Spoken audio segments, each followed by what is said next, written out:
चलो फिर आज हमारा टॉपिक है पाइथन में टाइप्स ऑफ स्टेटमेंट्स।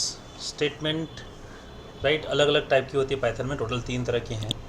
राइट पहला क्या है एम्प्टी स्टेटमेंट, दूसरा क्या है सिंपल स्टेटमेंट, तीसरा क्या है कंपाउंड स्टेटमेंट। ये 3 तरह की स्टेटमेंट का मतलब क्या होता है, जनरली हम जो पर्टिकुलर लिखते हैं राइट, जैसे अगर हम इंग्लिश में सेंटेंस बोलेंगे राइट, तो ऐसे ही प्रोग्रामिंग लैंग्वेज में किसी सेंटेंस को हम बोलते हैं स्टेटमेंट राइट। यानी हमको जो पूरा एक्सप्रेशन देना है या पूरा एक्सप्रेशन के साथ में कोई कैलकुलेशन या एवेल्यूशन करना है या कंप्यूटर को इंस्ट्रक्शन देना है, तो इंस्ट्रक्शन को जनरली हम स्टेटमेंट वाइज देते हैं राइट। एम्प्टी स्टेटमेंट क्या होता है, सिंपल स्टेटमेंट क्या होता है, इसका प्रैक्टिकल भी दिखा देता हूँ। जैसे हमने लिख दिया ये पास, पास का मतलब क्या है, नथिंग, इट इज़ एम्प्टी।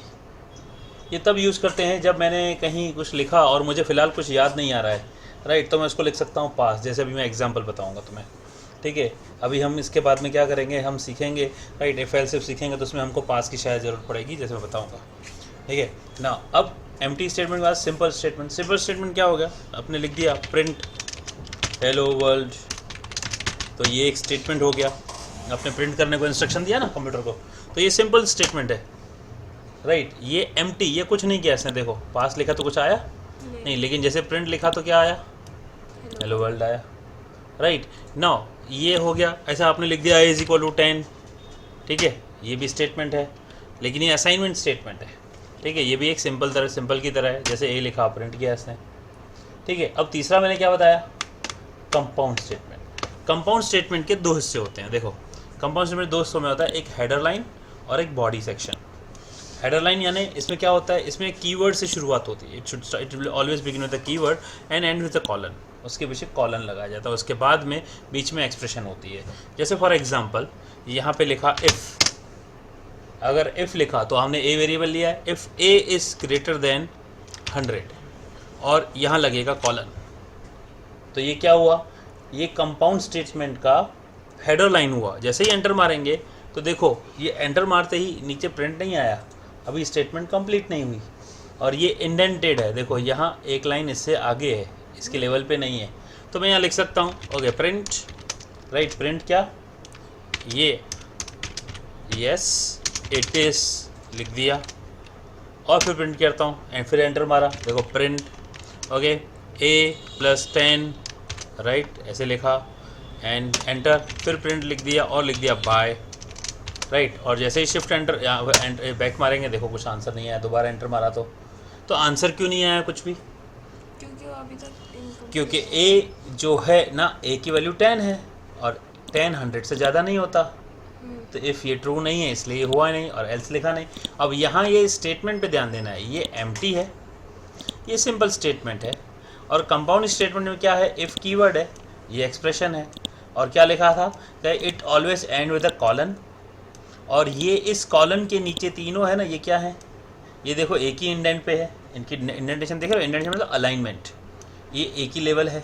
तो ये कंपाउंड स्टेटमेंट यहाँ क्या हुआ, ये कंपाउंड स्टेटमेंट की यहाँ शुरुआत हो रही है और ये कंपाउंड स्टेटमेंट के पार्ट है। This is a body of compound statement. इसके जितने भी वैल्यूज़ होंगी वो सारे एक ही वैल्यू इंडेंटेड हो गए। जब जैसे लिख द इफ़, अभी देखो if a is less than 100, ठीक है। अब देखेंगे print yes it is right, और फिर यहाँ पे प्रिंट a + 10, दूसरी लाइन में लिख दिया एंड लिख दिया प्रिंट बाय, ठीक है। एंटर देखो क्या आया, अब प्रिंट क्यों आया, पहले नहीं आया था क्योंकि अब ये कंडीशन ट्रू भी हुआ, a 10 से छोटा है इसलिए ये हुआ, तो ये देखेंगे राइट। अगर इसमें गलती कर देते हैं, let me do one mistake, इसमें हम गलती करके दिखाता हूँ मैं आपको राइट। इसमें क्या है, हम दोबारा से लिख देते हैं इसको, इसको कॉपी पेस्ट कर लेता हूँ मैं, कॉपी पेस्ट। नाउ इसको मैं क्या करता हूँ, एक बैक स्पेस मारता हूँ यहाँ पे और एंटर मारता हूँ, देखो क्या आया, इनवैलिड सिंटैक्स। क्यों, क्योंकि इसके इंडेंटेशन जो है बिगड़ गई, तो ये कंपाउंड स्टेटमेंट में हमने गलत लिख दिया, तो ये क्या आया, इनवैलिड सिंटैक्स राइट। अब जैसे ये मैंने एम्प्टी का एग्जांपल बताया राइट, ये सिंपल स्टेटमेंट बताया और ये कंपाउंड स्टेटमेंट, तीनों समझ में आए। कोई क्वेश्चन है तो बोल,